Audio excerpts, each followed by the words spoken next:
Alright, our next task is to get the motor up and running.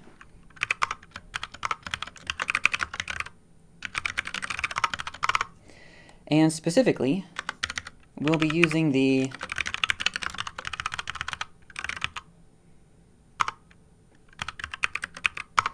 motor control header.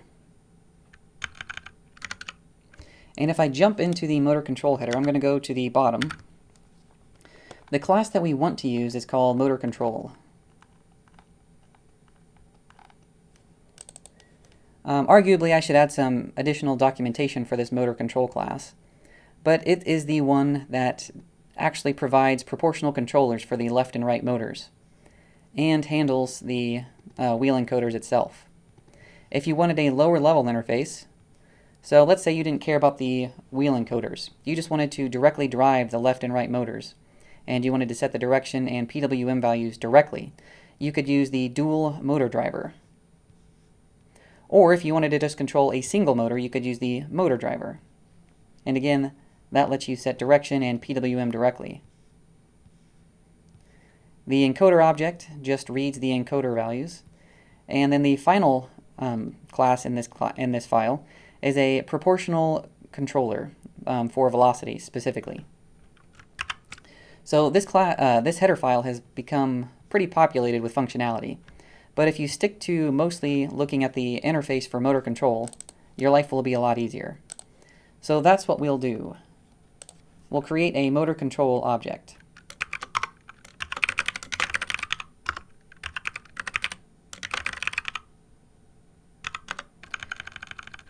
And preferably without any typos. If I look at the class definition, and specifically the constructor, you'll find all the different values we need to define a motor controller. Often what I will do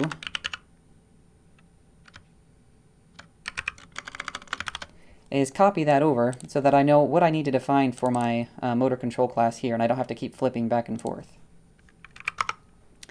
So we'll have some physical characteristics, it looks like. We'll have, and I'll do it in all caps,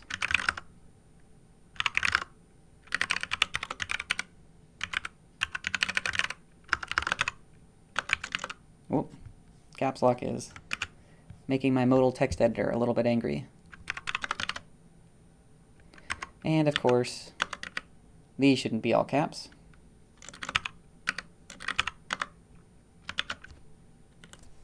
And now I know that I'm done with that. I need to define motor characteristics, motor control characteristics.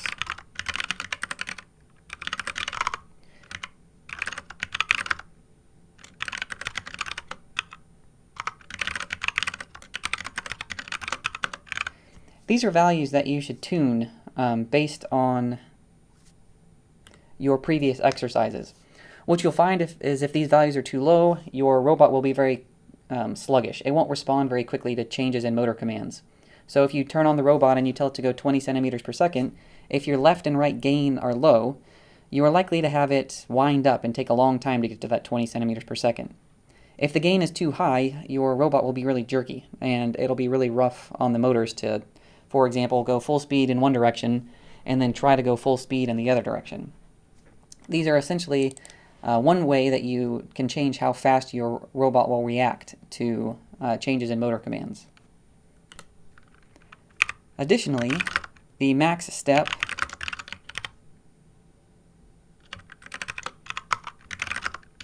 and max velocity, those are additional parameters that you'll want to discover, essentially. Maximum step is mostly a guard. How fast are you willing to let it change velocity from one iteration to the next? So, for example, when we define our interval, max step is how much you can change velocity in that single interval step. And I would say that that is a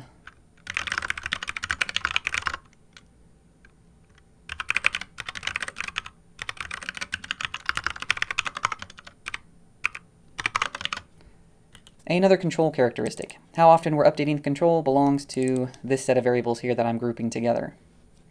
So far we've got left gain, right gain, max step, max velocity, and now we have our interval. And I clearly need to define actual values for these. We'll come back to that. We also want the min PWM percentage.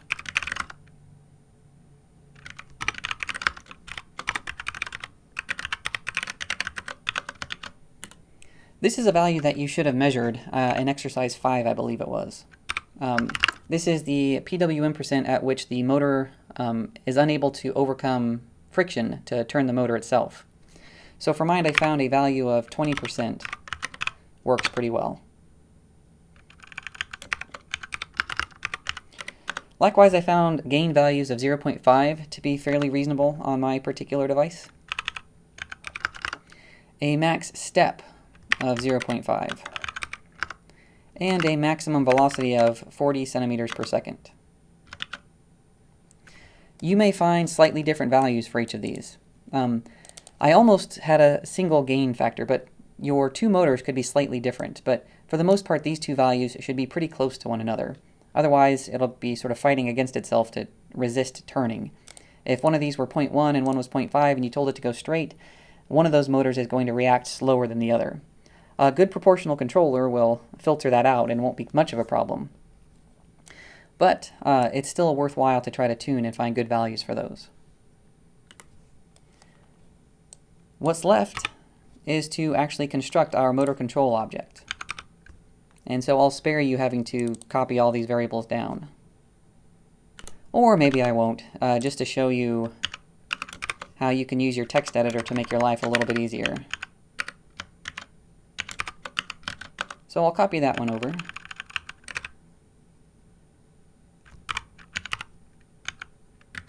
And we'll copy all of these at the same time.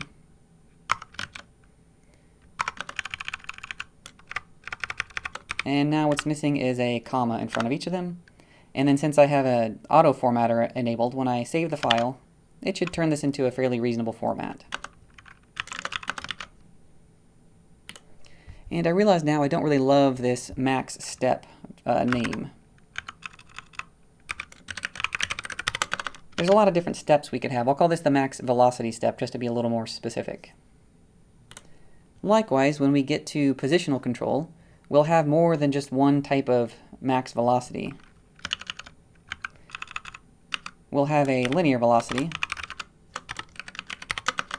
and an angular velocity. So I'll just go ahead and do the name change now, just to show you that's why this is different than what you might have in your own code from previous exercises. We should now be ready to initialize our motor.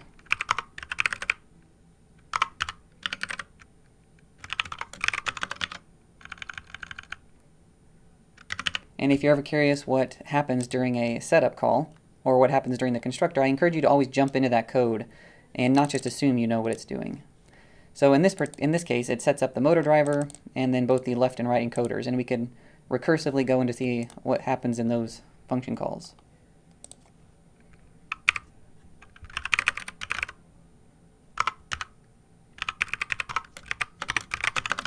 And our last piece of functionality is to call loop step, just like we did for the others.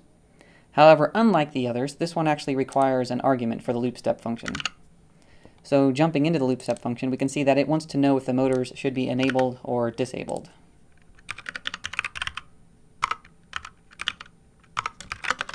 So this is where that functionality from the communicator comes into play. If we're no longer receiving heartbeats, this line here will ensure that we shut down the motor immediately. And that's enough code changes to make me want to re-upload our program. That make upload command, since I had made changes to our INO file, automatically knew to call compile.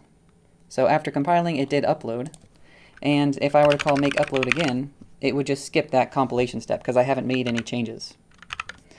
Currently, the code, even though it has changed, doesn't actually do anything different.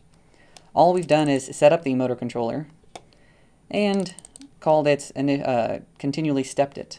But since the velocities are initialized to 0, nothing would happen if I were to send heartbeats to my robot. However, if I were to call set target velocity, and let's just set it to 20 centimeters per second, what we should see is that the robot wheels now actually move if I were to send heartbeats. So I'll compile and upload this and get the camera pointed at my robot so that we can end this video by showing the motors still work. The code is uploaded and the motors are on. So let me send some heartbeats to our robot.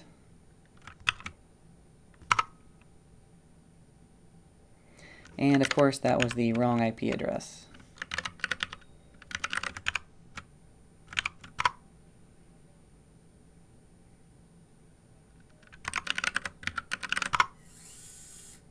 And they ran for exactly 1 heartbeat worth of time. Alright, that's a good place to wrap up this next video.